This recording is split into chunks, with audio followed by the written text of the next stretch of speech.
Well, hello, world and America, of course. Welcome to the podcast Coffee Time Again. I am Dale, your host. This is where we expose the truth. Today, we're exposing the truth with Cameron Cowan, and he's got some very interesting things that he's talking about. I'm not going to spoil his show by telling you what it is. I'm going to let him figure it out for you. Anyway, welcome. My name is Dale, as I said, and let's get going. Cameron, introduce yourself. Hi everyone, my name is Cameron Cowan. I'm the Can you turn your creative volume director. up a little on your mic? No, it's already peaking actually. Got it here.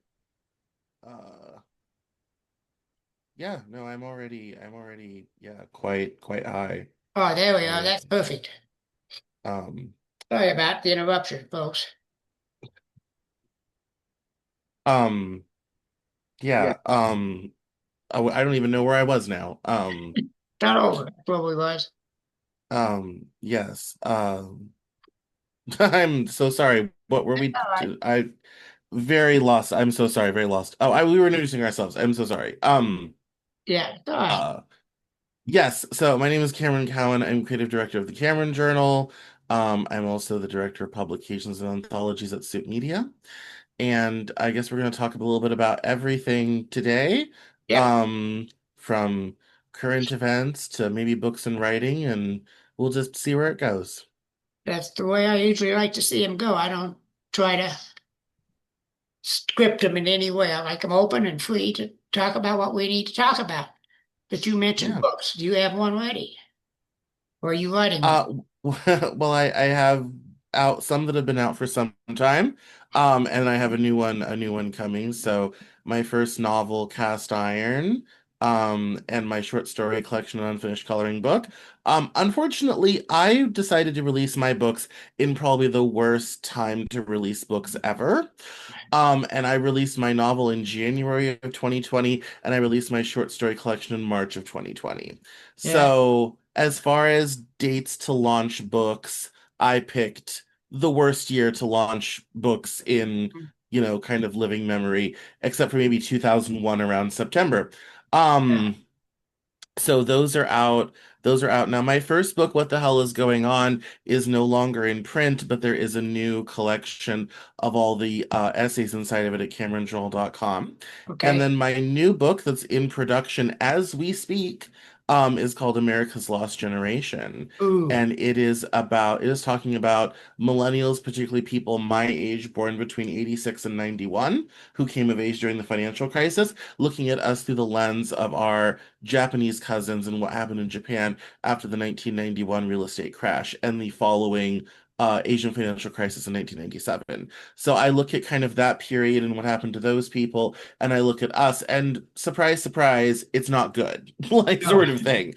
Well, So, and my new book features a lot of data, a lot of quotes, a lot of research, but most importantly, it features real interviews from real people from all walks. I have a plumber who's never had a problem. I have people whose careers never got off the ground. I have middle class people who are like, we're one health problem away from losing our house, and mm, every shade in between to show the modern precarity of what it's like to be, under 45, and how difficult the economy is for, millennials and younger.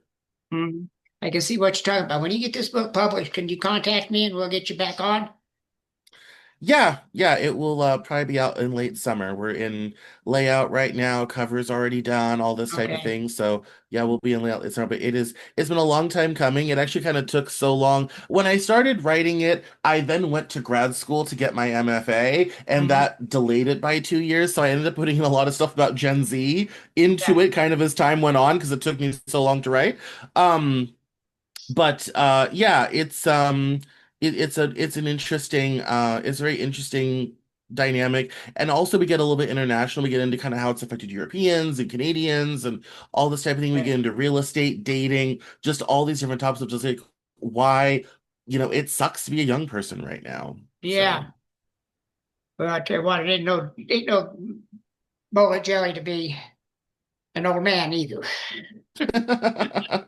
No, it definitely, I mean, that's a different set of problems that include, Yeah, it is. Medicare issues and Social Security issues and a whole bunch of other things. But when we're looking at economic opportunity, young people definitely do not have the same opportunities as their parents did. And it's No. really showing in economic data these days. When you look at share of national wealth, um, of millennials only have 4% of the national wealth, and 2% of that is Mark Zuckerberg.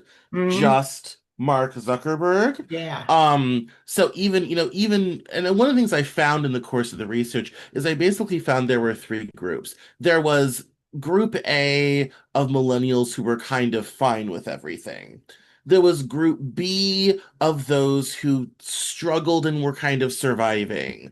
And I also found group C of people that really weren't surviving at all. And that gets into NEETs, which is an acronym for not employed, educated, or training, people that, stuck living with their parents for a long time, whose lives just never get off the ground. And that also affects dating. The dating pool is smaller. Millennials delayed having children. We're actually finally starting to have children in Hmm. volume. And the sad thing is that the story didn't have to be this way. Millennials are America's largest, the boomers had a lot of kids, largest, most educated generation in American history.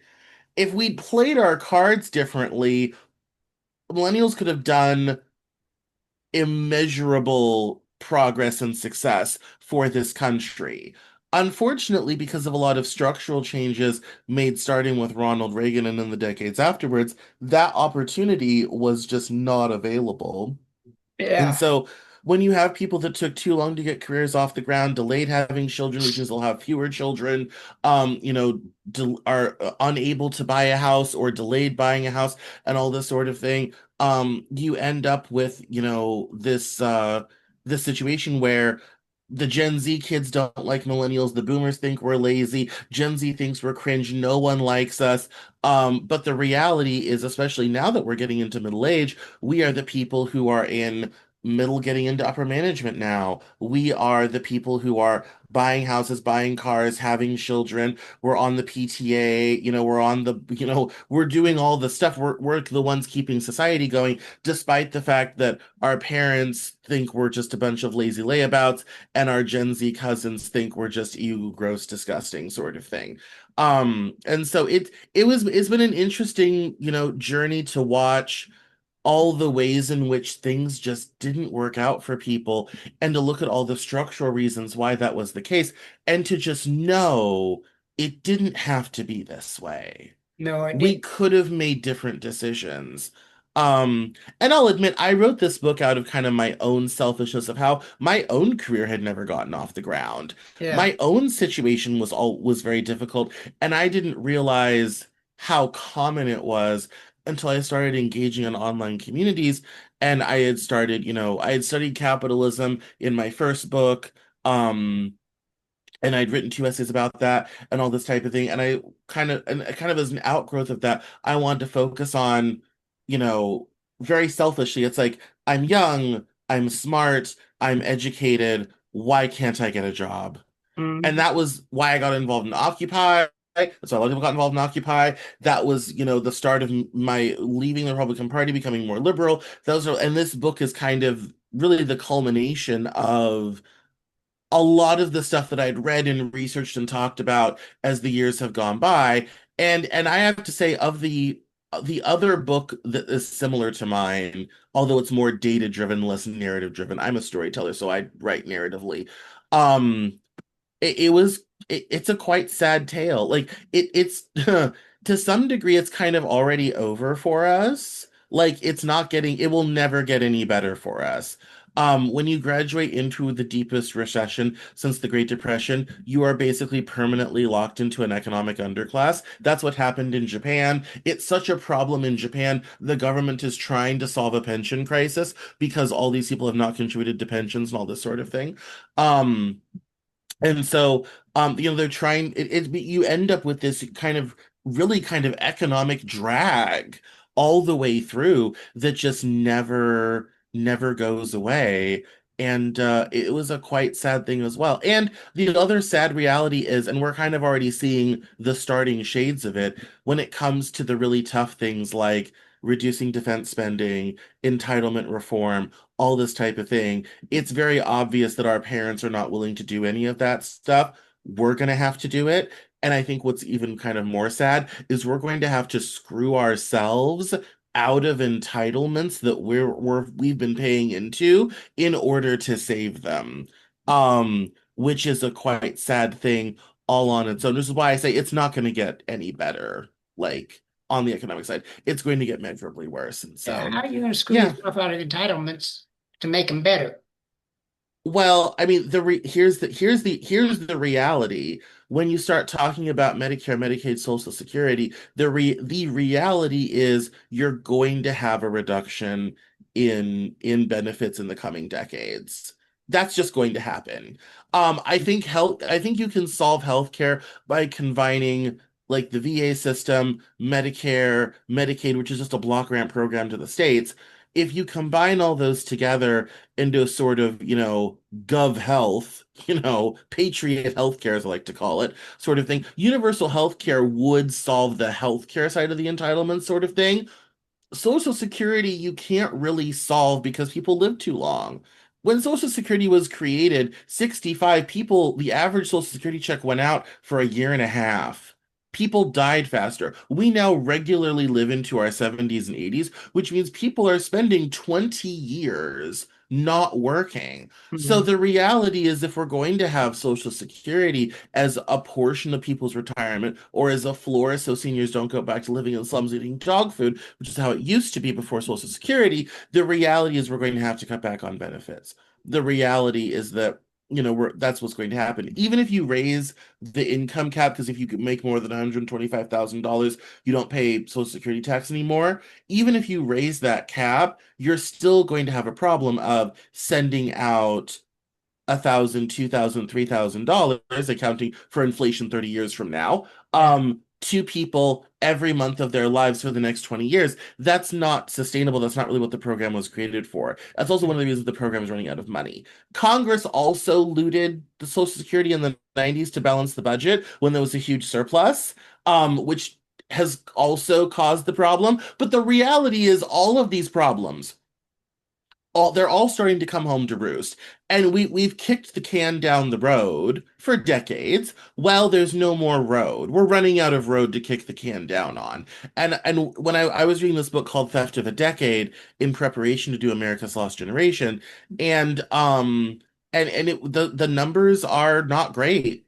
A lot of these programs will functionally collapse right about the time millennials go to use them, which ironically has been pretty much our economic story Mhm. um our whole lives. We do all the right things, we hit all of our marks, we accomplish all our goals, and right about the time we're going to collect the reward is no longer there. And that was the product of go to college, stay in school, don't do drugs, don't have sex, go to college. We went and you'll have a good middle class job. We did all of those things. We had less sex than our Gen X cousins. We did let fewer drugs, we went to college, most educated, much more stable, all this sort of thing. And the education leading to good middle class jobs things was really quite a farce. And a lot of people have lived very odd and asymmetrical lives trying to make up for that, especially in group B and group C. And so it's a quite difficult thing. And we just don't have the spending power and lifestyles of our parents did. So, As people, are like, yeah, it's like I grew up, large house, jet skis, motorcycles, cars, all this type of thing. I know people that make great money that only own one car. I know people making great money that don't own a house. I have friends that they together clear over six figures a year. In any other time up until now, they would own their own home. They live in an apartment. mhm. And it's just this is how things have changed. And so people oftentimes criticize millennials for making certain decisions or going in a certain direction, not understanding money doesn't buy what it used to. My parents bought their house in 1993 for $106,000. They just sold that house for over $500,000. Yeah. and they never redid a kitchen or a bathroom the whole time we lived there. It looks basically the same as it did when we walked in the door in 1993. And so the reality is, to even saving for a down payment, they needed to come up with 10, 20 grand for a down payment. On the $500,000 house, it's 80 to $100,000. Yeah. It takes a and with living expenses being high, it takes so much longer to do that. That honestly, it's so bad in real estate now that the most common way they advise people to get a down payment is to call a parent or relative, because and a lot of people who own houses had family help, you Mm. know, and that used to be something that was, kind of secret and shameful. Not anymore. It's a common thing, you Yeah. know. I can hear that. Um, yeah, and so the book's about that. It gets into, everything through the lens of what happened in Japan 15 years before. It even gets into a little bit of the pandemic and how the pandemic changed things yet again, set people back yet again, which I felt personally with, again, releasing my big push for fiction right as the pandemic started. I was so happy. I had a novel out, I had a major journal publishing, I had a short story collection come out the month of that journal publishing, and then lockdown, and it all didn't mean anything. So it's been a really, it's been a very tough long haul. For me, I'm not yet 40 years old, and I've already lived through domestic terrorism, international transnational terrorism, two 20-year long wars of including friends who have PTSD from those wars, um, two major recessions, and a pandemic. I'm not 40. you know, whoever has to learn this history in high school is going to have a hard time memorizing all these dates. That's the reality is you can be in your early 40s and we haven't got a break. The whole long way along. So that's what the book's about. It's coming out later this summer. I go through a lot of this stuff. We look to Japan as a guide. We kind of look to the future. I did laugh. One of the person who proofread it complained at the end. She's like, this book is very depressing and you don't offer any solutions." I said, well, the solution is a complete restructuring of the American economy. Not transferring money from the young to the old. That's it. That's the only solution. Everything else, there's nothing to be done for it. We're just out here living this way now. And so yeah. And her jaw was open. She's like, but can't we do anything? Not really. The time to do something was 30 years ago. So, Yeah. yeah. Of course, that Social Security is not an entitlement, right? Well, we call it that, and it's not a very good way to call it because the reality is, both you and your employer pay taxes. You pay out of your paycheck. The employer pays the other half. It goes to security. Here's the great thing about Social Security and why, of all the entitlement programs, it's the easiest one to save is because it's self-funding. It has its own tax structure that goes into it. All we really needed to do is to stop Newt Gingrich in 1995 from taking money out of it. We would be fine Bingo. today. That was really all we needed to do. Which ironically, my mother complained about at the time. I was only 7, so I didn't really know what she was talking about. But as I started studying this in college and later, I called her and I left, and she's like, oh yeah, no, the minute they do that, I knew it was, that was not going to be good long term. And so, yeah, we're facing down Social Security running out of money in 2035, not because anyone did anything wrong other than Congress decided to use it as a free slush fund because in the 90s, the boomers were in their prime age of working and there was a surplus in Social Security. Not understanding, no, we need that money later. Like, we're going to need that, give it 30 years and we're going to need that money later. And so Social Security is probably the easiest one to save because it has its own tax structure. You can raise the cap on incomes that pay into Social Security. You could even raise Social Security taxes. Social Security probably can be restructured and saved. Realistically, like you Yeah. can probably save Social Security.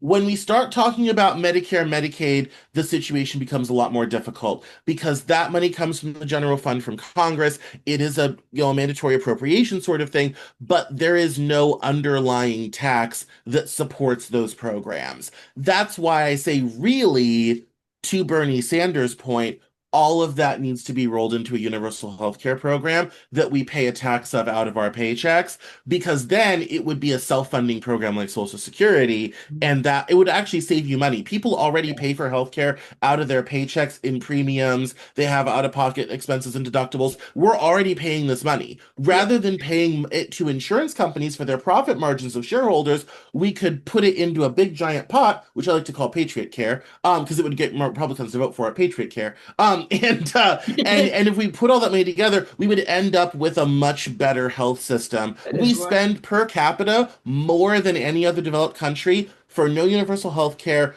and worse outcomes. We Mm. could spend half as much and get twice as more by getting the insurance companies out of the business of it and just hire them to administer our new Patriot Care program. Yeah, I So kind of like that it's idea. Uh,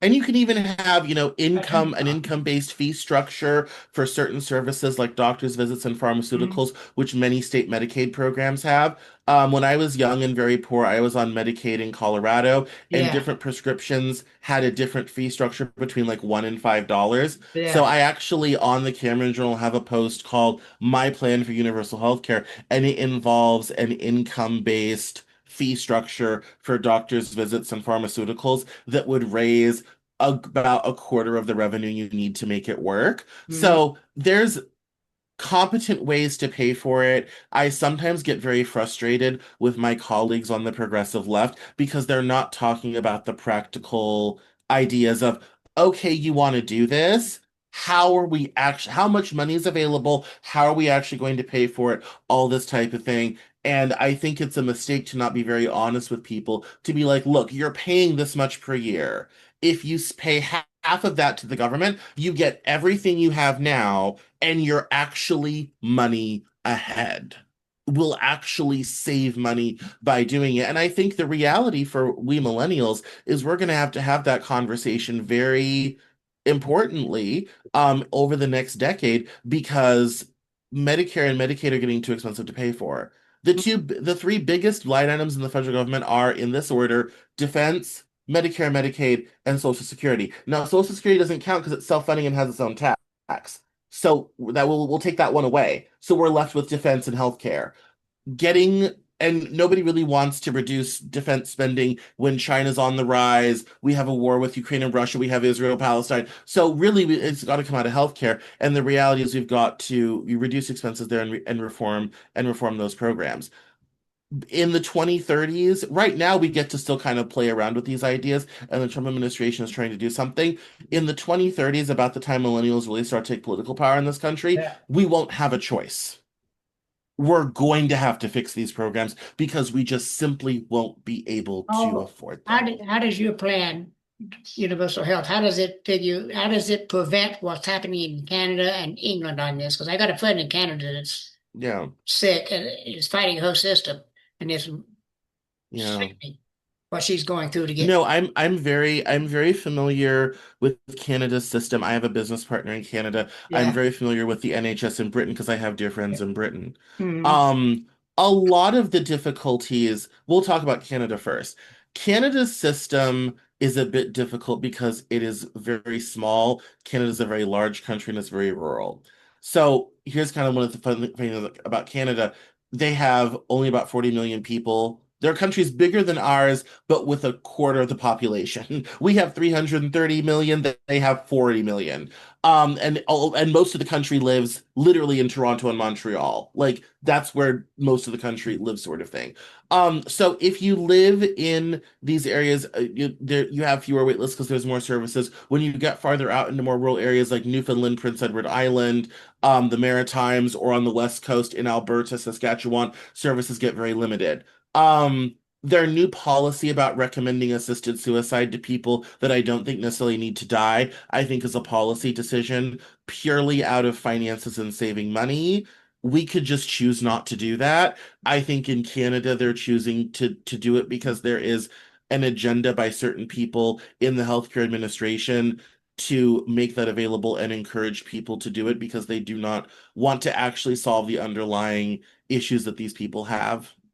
Canada, interestingly enough, does not have as robust of a private healthcare network. Contrast that, which is why your friend is struggling. Contrast that with the UK, that actually has parallel systems. There's the NHS public system for those that can't afford to pay for private care. So basically, the rich self-select out. They still have to pay the tax, but they self-select and have private clinics and hospitals in the Yeah. UK. And then everyone else who can't afford that, does the NHS.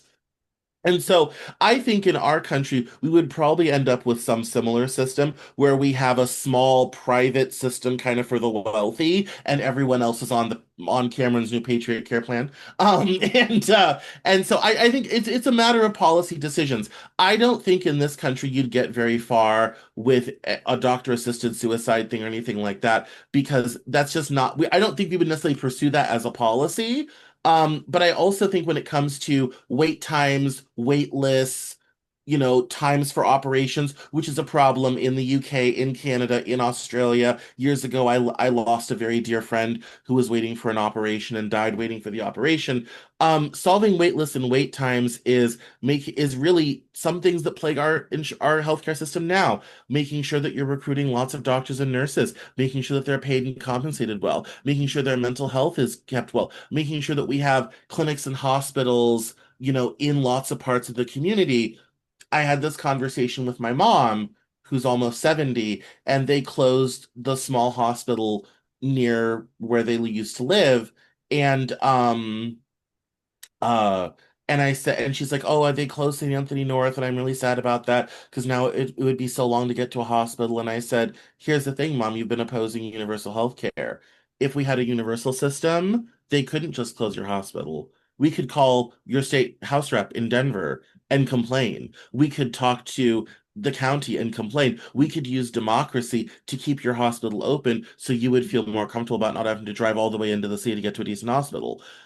It changes the dynamics of how we do and administer healthcare. It changes the costs, all this sort of thing. So I think we have to look to the world, learn the best policies and practices, and begin, as Kamala Harris suggested, a 10-year implementation program, a transition over a decade into a new universal system.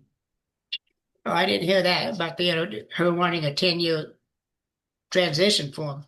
So back in 2020, when she was first running for president, she was out and out supporting of universal health care. One of the compromises that she made, because unions oftentimes take lower wages to get more healthcare funding, the unions wanted to give their contracts time to run out before the universal healthcare came in to take over that system. So, and I think quite brilliantly, she said, "Great, let's bring it in over a decade." Canada did this in the 80s, actually. They did basically a 10-year transition period where they slowly but surely reduced a private health insurance system and moved to a universal system.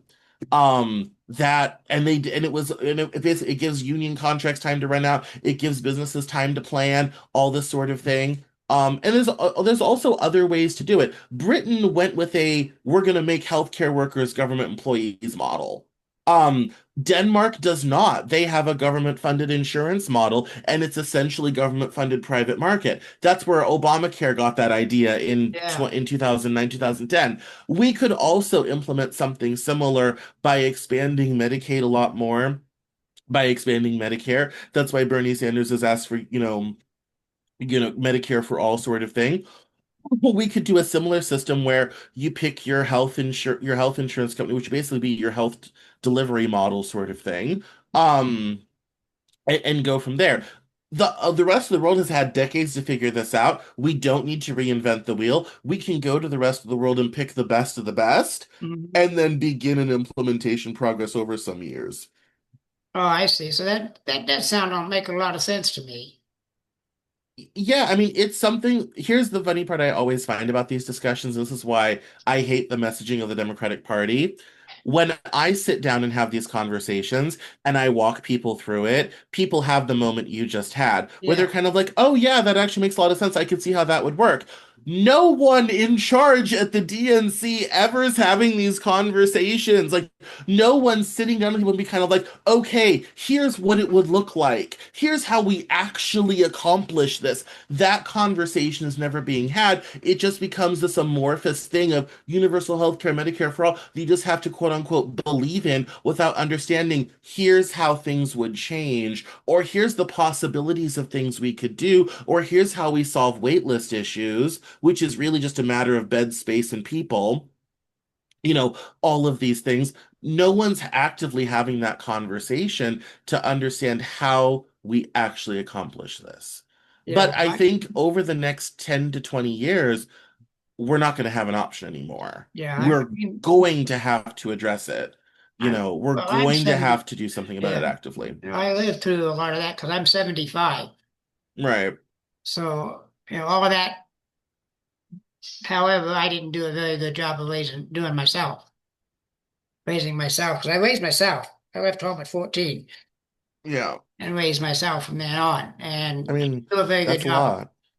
Well, you're still here, so you did something right. Yeah, and I did. I'm living in an assisted living facility now, I which mean, is that's in in Lakewood, Colorado. yeah. I don't know if you know where that Yes. is. I grew up in the Denver area, so I know it very well. I Yeah. used to work at the Target at Colorado Mills Mall Oh, on okay. Denver West Parkway. Yeah, So which I, is I gone. went to high school at Beth Eden at 26th and Wadsworth, so I know Lakewood very well. Yes, you do, because I'm at 31st and Wadsworth South. I know exactly where you're at. Yes. Yeah. I know exactly where you're at. Yeah, got a Village Inn right across the street, which makes it good. I have had many a breakfast in that village. I know exactly where you're at. I could Ah, drive to you right now and shake your hand if I were in Denver. where are you? I'm currently in Hartford, Connecticut. Connecticut. Okay. Yeah. Yeah. I lived in Seattle for 10 years. I left in 2014. I lived in Seattle for 10 years. I briefly tried the DC area and that did not work out. No. But was in Seattle for 10 years. And then about a year and a half ago, I wanted to give the East Coast another try. I'd always dreamed about being in the New York area. And so I moved to Wilmington, Delaware. I actually lived about 5 minutes from where Joe Biden was lived as a child. Um, and was born. And then my apartment that I was living in, that was very lovely, had a major mold issue, and I was actually getting very sick. Mm, And I'd already had COVID twice. I'd had long COVID, and I was just getting worse and worse and worse. And so, when they were kind of like, we need to really gut this whole apartment. At first it was the, oh, we'll remodel, we'll clean, and then it became the, oh, we need to gut it. Oh, you should, partially move out sort of thing. And then it kind of drug on, and we mm, eventually parted ways. And so, I'm very lucky. A buddy of mine owns a house up here, and so I came up here just kind of as a refuge. I didn't know where to go, really. So I just mm. came up here initially, sort of a refuge. Um, and then I ended up staying much longer than I intended, but happily so. But it's good. I have great internet here, and the studio is really lovely here, and so it's been a lot of fun. And I'm still in the region I need to be in for Yeah. what I do. So Yeah. it's been a lot of fun. I was in Denver 2 years ago in 20 when I was moving from Seattle to Delaware. I stopped in 2023, and Yeah. um yeah, I have a dear friend that lives right in downtown at 17th and Franklin, and so it's yeah, we've had a lot of fun. So I haven't been there in a while, but I've been there recently. Yeah. One of our authors is in Denver, Dr. James Ogsbury. He's a retired neurosurgeon, and he lives there as well. Okay. So I have lots of reasons to come back there. Yeah, you do. So but Well, yeah, it's an interesting it's I kind of miss it. I don't miss the altitude, I don't miss the weird weather. But I definitely do miss the mountains a lot. I miss the lovely views on a clear day. I do miss that a lot, things yeah. like that. So Well, I spent yeah. 13, I left here in 2006, and had to go to Yeah. California for my health. Hmm. I ended up spending 13 years there, and I'm so unhappy with it. I had to come back to Colorado and got into the same place as Denver. San Francisco is in Denver now. Yeah. It's really bad down. It's just nasty. I mean, California one of the most beautiful, most amazing pieces of land on the planet. It unfortunately is run by idiots. Hmm. And one of the reasons I cannot live in California is because I would be in Sacramento every day knocking on doors asking why they're so dumb. I'm Yeah, sorry, you have one of the most blessed pieces of land on the planet. Why are you running it like a bunch of idiots? Like, and I'm a Democrat. I just be on the every day to say, you're still being dumb. Like Wednesday, you're still being dumb. Like I would be homeless because that's what I would occupy my time doing. So I yeah. can't live in California. No, But I can't no, I mean either. no. Yeah, no, I mean Denver has changed a lot. I mean, I have Man. not lived there in 11 years, and Mhm. every time I go back, it has always changed so much. Um, I think also one of the problems with Denver is don't let the sky. I always tell people, do not let the skyscrapers fool you. Denver is not a big city. It's really an oversized town, and it Right. likes to act like an oversized town. And I think part of the problem is Denver's become a big city. Like it's well, you've got and the problems that come with being a big city, drugs, homelessness, all this type of thing. Yep. And I think the part of the problem is there's still kind of a latent resistance um of people who don't really want to deal with those issues and address them head on Hmm. because people live there to not have to deal with any of those things.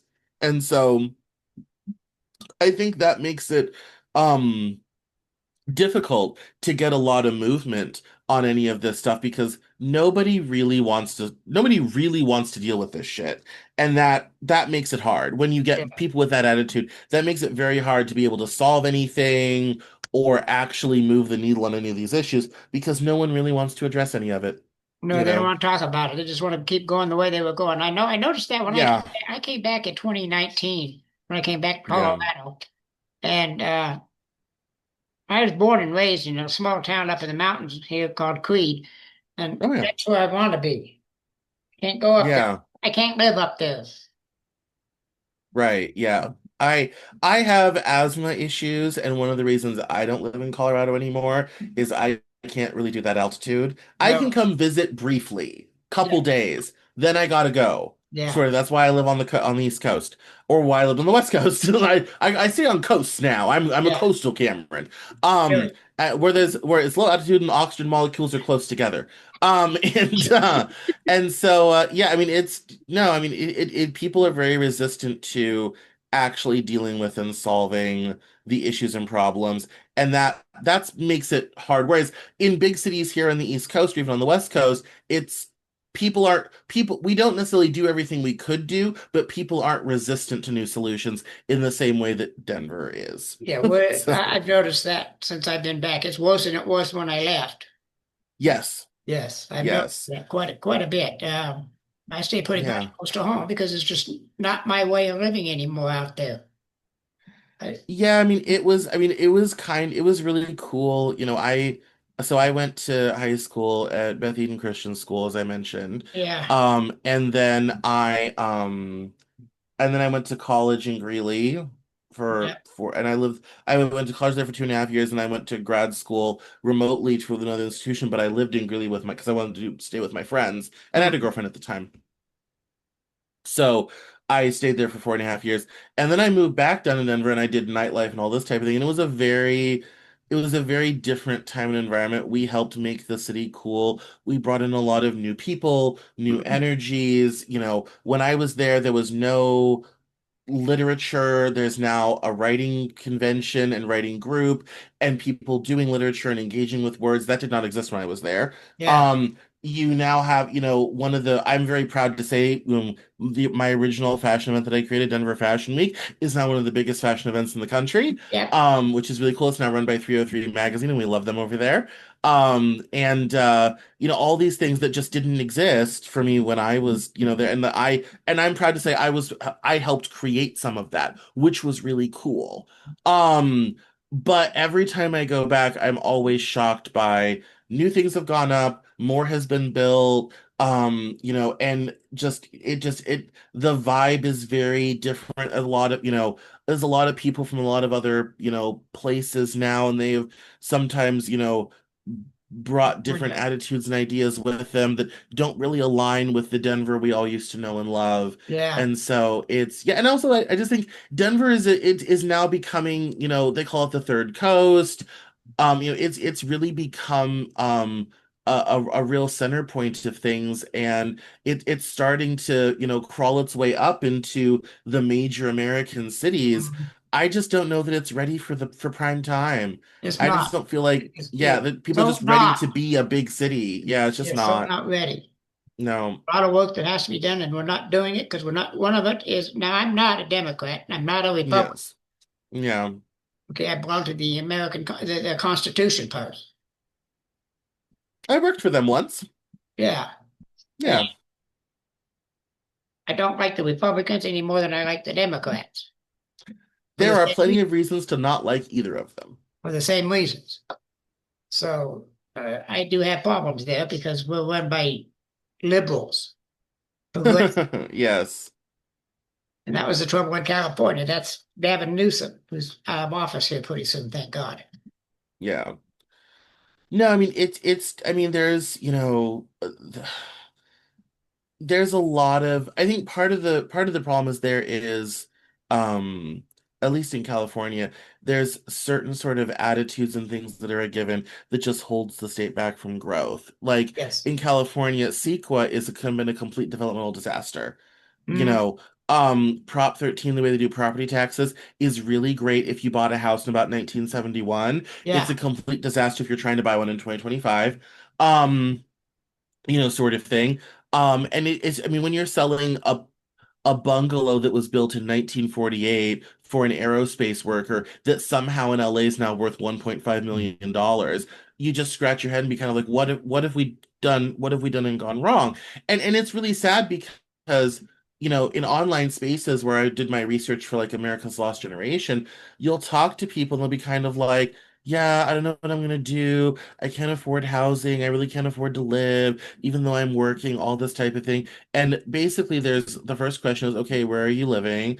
And they're like, oh, yeah, I'm in California. I'm like, honestly, you need to leave California. That's the best piece of advice I can give you. Things get cheaper when you get on the other side of the mountains. Even make it to the desert, prices go down. Get to Nevada, prices go down even more. Make it to New Mexico, you're living well. Arizona, you're gonna love Tucson. Like, I mean, really the best piece of advice I can give people, get the hell out of California Yep. because the way Stay things away from are, the Denver. way things are structured, the way the costs are, just doesn't make any sense. For me, what's so scary, my art mentor, Jesse Jacobs, who created the San Jose Museum of Modern Art in San Jose, she always told me, she said, Cameron, so goes California, so goes the country. Right. And we were having this conversation about 2009, and I'm kind of like, Jess, that's not great. Like, that's not good. Like, and It's she's like, true. no, it doesn't. That's how it is. Whatever's happening there, however, that's how the rest of the country will be. And I'm kind of like, that will kill people. Like, no, most people won't survive Californication. I mean, it's just No. not going to work. Right. Um, and when you start talking about, energy needs and green energy stuff and all this sort of thing, that's just not going to work. No. It's just not, no, people are not going to want to live that way. No. And that was 15 years ago, sort of thing, Yeah. almost 20 years ago. Now it's all of those problems have gotten a lot worse. And Yeah. and it has spread. Housing everywhere is too expensive. The price and cost Denver's of living is incredible. too expensive everywhere.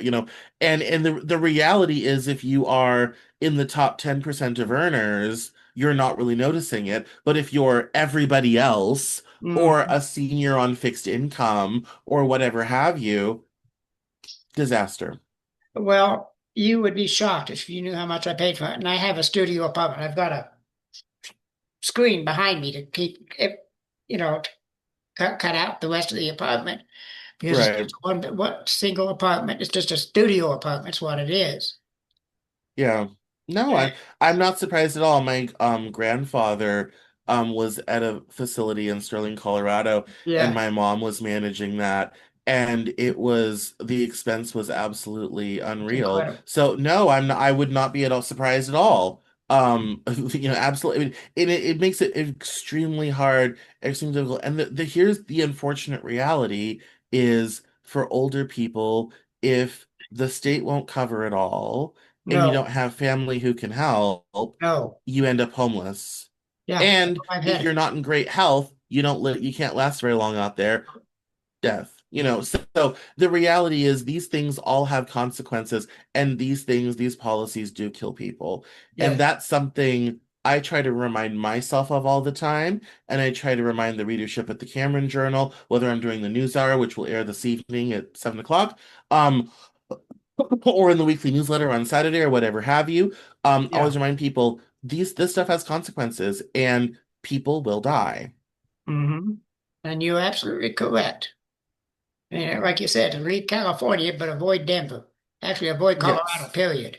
Stay in New Mexico. When I was looking to leave Seattle because Seattle had gotten too expensive and there had been some new taxes brought in that were not practical for me, as a self-employed person. I was looking at where else to go, and I was really sad because I wanted to stay in Washington on the West Coast forever. But I was kind of looking where else to go, and I started looking at prices and of just apartments and things in Denver, and I'm kind of like, it's more expensive than here. Yeah. I'd save money by staying in Seattle, even with the taxes and everything. So I ended up not doing that. I ended up coming to the East Coast.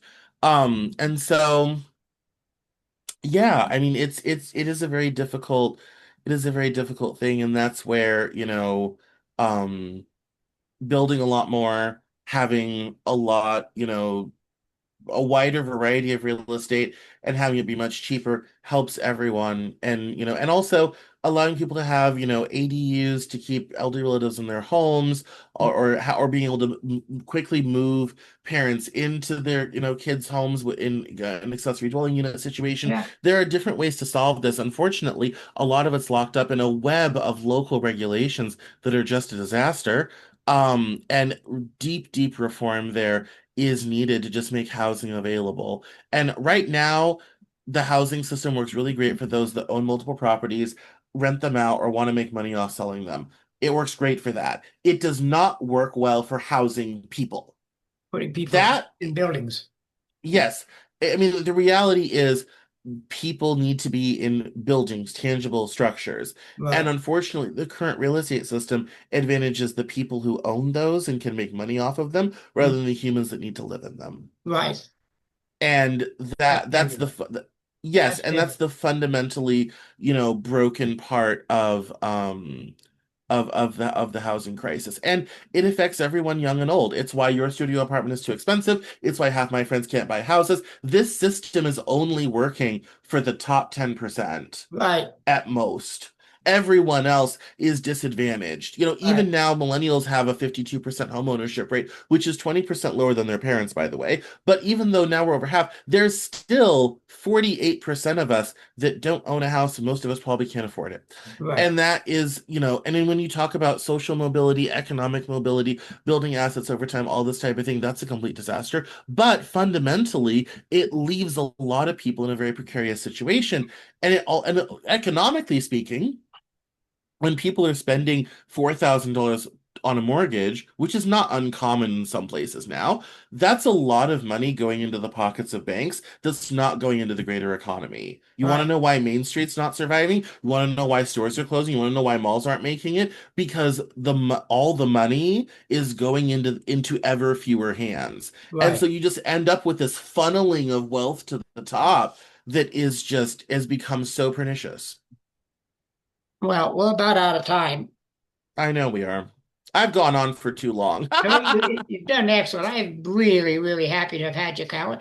Cameron, Yeah, what would thanks. be the one thing you'd want to say to my listeners? I would say, if there's one thing right now that I think is so important, um, we are in a very precarious time in American history. Um, Stay vigilant, be prepared, and stand up for yourself. Excellent. Hey, don't go away. I'm going to stop the recording, but don't go away.